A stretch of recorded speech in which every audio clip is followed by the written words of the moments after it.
Do'stlar, bugungi chislo 2025-yil 20-may. Mayskiy patagoniyalar yumshoq bo'ldi. To'liq yumshagan, bozorga chiqadigan holatga kelgan.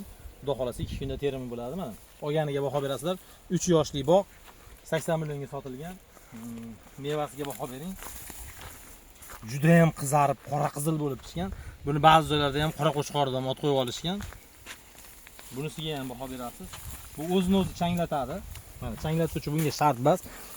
Hosildorlik bo'yicha juda baland, ko'p ovoradi. Даже buni agronomlik maslahatidan foydalanib qarash kerak, bo'lmasa mevasi mayda bo'lib ketib qoladi. Chunki bu o'zini o'zi changlatadigan nav bo'lgani uchun bu joy tanlamas sortlardan bittasi bo'ladi. Ba'zi joylarda, O'zbekiston ba'zi hududlarida shoptoli eksa ham meva qilmaydi, boshqa meva turlarini ham ekib daromad olishmaydi. Shu sababli mana shunaqa o'zini o'zi changlatadigan qishloqcha, jaydaricha degan sortlardan ekilsa, zo'r effekt beradi do'stlar.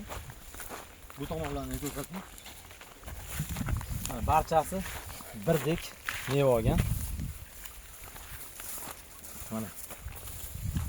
Kimda agar xuddi shu shoptolni sortidan bo'ladigan bo'lsa, 94 139 3039 telefon raqamlariga qo'ng'iroq qilsalaring, mevasini sotib berishimiz mumkin. Agar kimgadir xuddi shu shoptolidan kerak bo'ladigan bo'lsa ham, shu nomerga telefon qilsangiz, o'sha sotaman degan odam bilan bog'lab qo'yamiz. Ishlaring bitib qoladi. Biznesda sizlarga yordami tegsa xursand bo'lamiz, do'stlar. Agar kuzgi mavsum uchun kimgadir shuni ko'chatlardan kerak bo'ladigan bo'lsa, 94 139 3039 telefon raqamlariga qo'ng'iroq qilasizlar.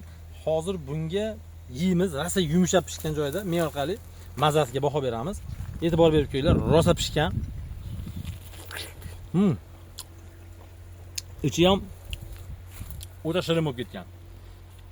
Kim yesa 1 kilosigacha yeb qo'yiladi, chunki juda ham yoqimli ta'mga ega. Videoga like bosamiz, shoptoliga обязательно like bosamiz. Bizni kuzatishda davom etasizlar, do'stlar.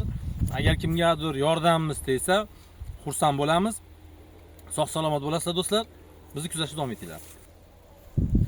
O'zbekiston hududida bu eng ertak shoftoli hisoblanadi. Birinchi pishadigan shoftoli mana shu bo'ladi, do'stlar. Keyin boshqa shoftollar bu birinchi pishadi.